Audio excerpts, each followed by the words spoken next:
Yo, what's going on, guys? Crispy Flakes here. Welcome to Extra Crispy. So the NBA Finals matchup is officially set with the Miami Heat and the Los Angeles Lakers, as we all know now. So now, when you get two teams that make it to the finals, as a result, there's 14 teams that, well, got eliminated in the NBA playoffs. And we got other teams, of course. We're not going to talk about them then. But no, you got other teams getting eliminated. So some of those teams are going to overreact by really shifting up their roster, probably doing things they don't need to do. Some teams will probably underreact and not do enough. And then some teams will probably do the perfect amount and might put themselves in even a better situation to win next year's championship. Man, what will your team do? I don't know, man. But for today's video, we got trades to get every eliminated playoff team to the 2021 NBA Finals. So obviously not all these teams can make it because only two teams make it. One from each conference last time I checked. But this is going to be interesting, guys. I'm going to give you guys my thoughts and opinions. Let me know in the comment section below, guys, your favorite team, assuming they're in the playoffs. What is one realistic trade you could really see them pulling off or wish they would pull off? Realistic, guys. Let me know in the comment section below. Read all the comments, of course. Also, got to be kind of quick because I'm getting my driver's license today, guys. Not for the first time, by the way. It's getting renewed, okay? I've had a driver's license for 10 years, man. For 10 years now. So, here we go. Let's check this out. So, we got the Boston Celtics, who I just did a rebuild of on my main channel, Crispy Flakes. Go check that out, guys, man. I would be so happy if all you guys went. Just go click on that video, guys, because, you know, man, views is, well, really what gets your YouTube channel growing and stuff. So, yeah, Crispy Flakes, man. But this is a trade of Miles Turner, Jeremy Lamb, Dougie McBuckets for Gordon Hayward, the 14th pick, and the 26th pick. So I actually really like this trade for both sides. For the Boston Celtics, you know, I've seen Miles Turner get linked to that team before. I've said it before that I feel like he's a plug and play. He's a better version than what Daniel Tice is. Now, Tice, I would still obviously keep on the team for like the bench unit, but yeah, Miles Turner instantly fits in with their system. Jeremy Lamb, you get some, you get a nice veteran scorer off the bench that can get you 15 points per game at some given nights. That's exactly what the Celtics need. They need that veteran leadership. And then Dougie McBuckets, just a knockdown three-point shooter, specialist. Not going to play every single game, but when he does, can sit in the corner and make some threes. And then, of course, for the Pacers, getting Gordon Hayward, they really shrink up their lineup with having Gordon at the 3, TJ at the 4, and then, of course, having Sabonis at the 5. They get some draft picks to really, kind of fix up some other situations on the team. It's a good trade for both sides, guys. Okay, next up, we got the Brooklyn Nets. We have Bradley Beal to the Nets for Caris LeVert, Jarrett Allen, Garrett Temple, the number 19th pick, 2021 second round pick, 2022 first round top 5 protected pick. Okay, so, do I feel like, the Brooklyn Nets could get, the Washington Wizards could get more for Bradley Beal? I'm sure they could, but this is not like a bad haul. It's not great. It's not bad, though. Like, Caris LeVert, I still think has really good potential. Jarrett Allen obviously helps out their defense, and they get some draft picks out. Garrett Temple is probably, a buyout candidate going to that team. Now, for the Brooklyn Nets, though, yes, this is the type of move you want to do because you have Kyrie Irving, you have Kevin Durant coming back to your team. Bradley Beal as that third scoring option would be absolutely perfect. They already have DeAndre Jordan for the center spot. They got Nicholas Claxton for a backup center. So really, outside of losing Jarrett Allen to the picks, like Caris LeVert, he's really good, but he has a lot of injury issues. Bradley Beal, as far as I'm concerned, has been pretty healthy throughout his NBA career. Obviously he didn't really play in the bubble, but you can't really blame him on that one, right? But no, man, it's really a good option for them just because, Kyrie and Kevin Durant can both have games where they're just like injured or not playing or management loading, and Beal can play like a number 1 option when needed, but he can also be a very good catch and shoot, second or third option also. So yeah, it's a really good trade. In the Wizards, you could seek out more. You're not going to get equal talent back, so if you can get a good collective of players like this is and draft picks, that's not really a bad haul for a rebuilding team.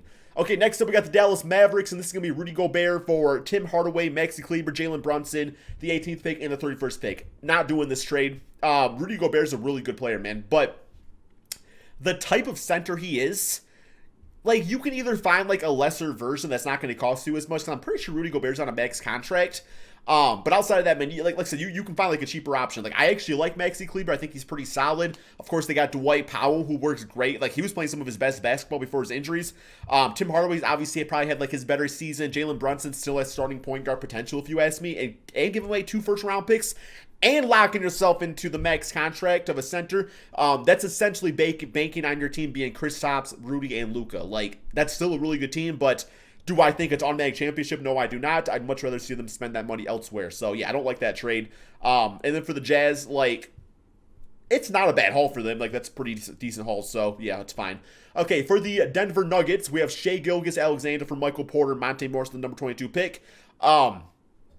I mean, yeah, if you're the Nuggets, you do this every time because the way Shea's been playing. Like, obviously, Michael Porter really does have all-star potential himself, but Shea's already proving that he is that.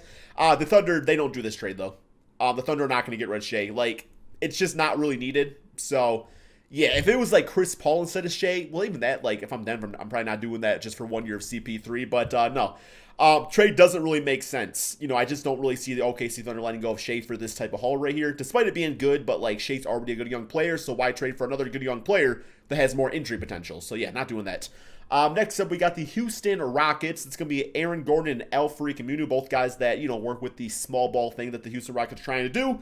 For Eric Gordon, Daniel House, Ben McLemore, first round pick, and a second round pick, and another second round pick. Okay, so do I think all those picks are worth, Aaron Gordon? I mean, if you think about it, like, in the next 2 or 3 seasons, if James Harden and the Rockets don't win a championship, you could see that team, really blowing up. Then those draft picks become a lot more valuable. It is top 5 protected, but I don't really see that being an issue by 2022 anyway. It's not, like, a bad trade because, like, House is fine. Ben is, like, he had a good comeback season. Eric Gordon's injury prone, so as long as you don't mind giving up the picks, it is good because, the athleticism and stuff. Aaron Gordon, not like a great three-point shooter. Al-Farouq Aminu, not as good as he once was, like when he was with the Portland Trail Blazers.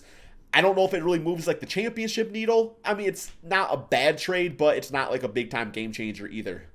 Okay, for the Pacers, we have Drew Holiday. We're going to team up the Holiday, bro. Oh, we're going to trade one. We're going to trade Aaron Holiday away. Okay, well, Drew Holiday for Miles Turner, Aaron Holiday, Dougie McBuckets, 2022 first-round pick.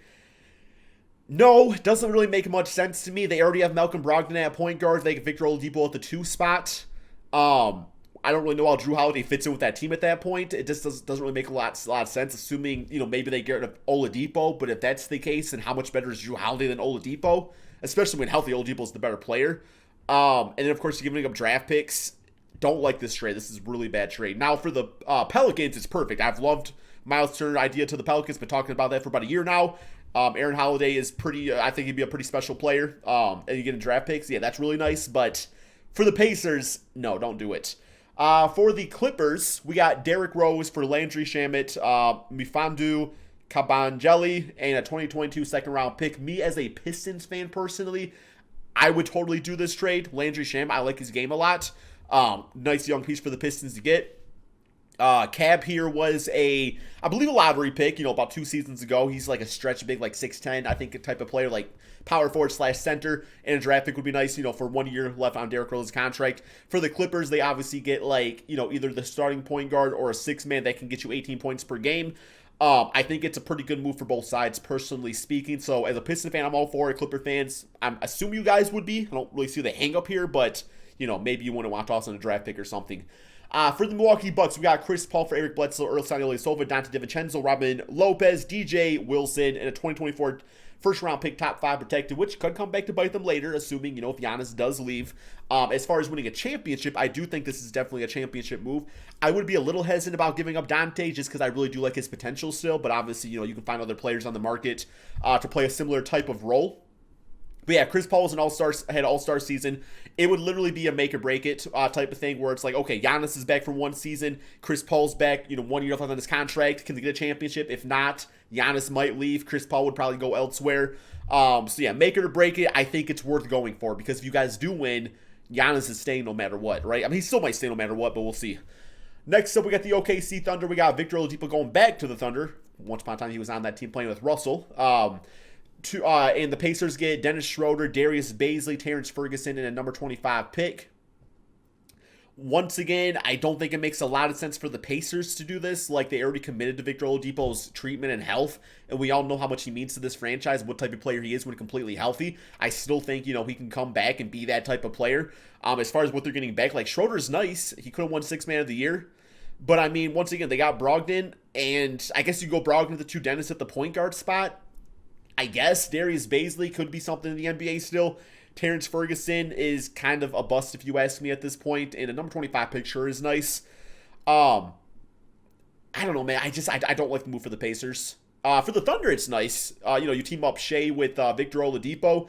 Chris Paul trade him for something, maybe like a small forward of some sorts, and you're good to go. Although they got Dort. Dort was a beast in the bubble for like a game. Okay, next up we got the Magic. We got Bradley Beal for Evan Fournier, Jonathan Isaac. No. And the number 15th pick. Hell no am I doing this trade, man. For one, Jonathan Isaac's a beast.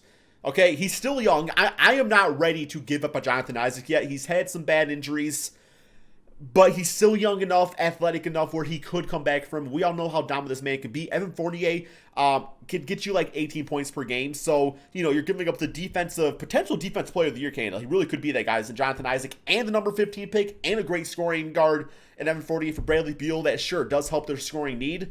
But it's just way too much giving up. I'm not doing this trade if I am the Magic. If I'm the Wizards, I'm doing it every single time. They need defensive help, and Isaac does that. Evan Fournier fills in a scoring void, and you get another pick out of it. Top 15, yeah. 76ers, we got Chris Paul for Al Horford, Matisse Thybulle, J.R. Smith, and a 2022 first-round pick. Huge fan of Matisse Thybulle, but you got to give up something to get something. Obviously, this does fix the lineup in the sense that it does help it to get to be like a more like normal type of lineup. At that point, you're looking at a lineup of, Chris Paul, probably Josh Richardson at the 2, although I would probably try to trade him for Buddy Hield if I could. Tobias at the 3, Ben Simmons going to the 4 spot, and Joel Embiid at the 5. Chris Paul, Ben Simmons. Don't know if I absolutely love that idea, because obviously if Chris Paul's the point guard on my team, I want the ball in his hands. If the ball's not in Ben Simmons' hands, offensively, that really limits a lot what he can do. I mean, obviously, he can still slash. His defense would still be, top in the NBA. Just don't know if I love the idea. What do you guys think about this, man? Do you think that Chris Paul to the 76ers would actually work, or do you think it's a whole lot of nothing? Let me know in the comments. Next up, we got Portland. Okay, well, if this trade happens, then I would do the other trade. Ben Simmons for CJ McCollum, Gary Trent, and number 16 pick. I do like this trade, because Ben Simmons, okay, the issue is, I've said this in other videos, CJ McCollum plays too similarly to Damian Lillard. Ben Simmons is an all-star player that plays different than Damian Lillard, but you get, you already have what Damian does, but Ben Simmons is going to excel the team in other ways while still playing an all-star level, to the point where I think it could really work out. For the 76ers, their lineup gets smaller. Obviously I would do the Chris Paul trade, so you're looking at CP3, CJ McCollum, Tobias Harris, some sort of power forward or small forward combination. Joel Embiid, I would like that a lot. Gary Trent shown some really good moments in the bubble, and you get the number 16 pick. I do think it's a decent move for both sides. Next up, we got the Toronto Raptors, LaMarcus Aldridge for Norman Powell and Terrence Davis, and number 29 pick. I feel like I feel like the Raptors are giving up a little bit too much, just because LaMarcus is pretty damn old. He only has like 1 year left on his contract anyway. Norman Powell was literally looking like all-star potential, like in the bubble. He was looking that good. Terrence Davis, really nice. Now, I guess if I were to do this trade, it's because the Raptors already do have a lot of depth on their bench anyway. So it's like, okay, well, Marc Gasol might be gone. So obviously LaMarcus Aldridge would be that replacement. Maybe Serge Ibaka's gone. So I guess if it means like, getting rid of some of your other like wing players to improve at other positions, sure, you think about it. It would be interesting. Like, I'm not like totally against it, but I really like what both these players did last year. Last but not least, we got the Utah Jazz. Chris Paul for Mike Conley, 2021 second round pick and a 2023 first round pick. So for the OKC Thunder to do this, that would obviously be indicating going into the full-on rebuild. Obviously, the contracts work. Both these guys, I believe, have 1 year left on their deals. So, the OKC Thunder would eat Mike Conley's salary for the season, get some draft picks out of it, and the Utah Jazz would just get the better player in Chris Paul. And, yeah, because they were really, like, the Jazz were literally, like, a Chris Paul away, and, like, or a better version of Mike Conley away from actually getting to the finals, if you ask me, or at least Western Conference Finals. I think they could have done that for sure. But, yeah, Mike Conley just was not as good as advertised on the Memphis Grizzlies days, man. But what do you all think? I thought these were pretty solid. I liked most of these trades, obviously not all of them, but not bad, guys. Let me know in the comment section below what you guys all think. Thank you all so much for watching, and peace out, my friends.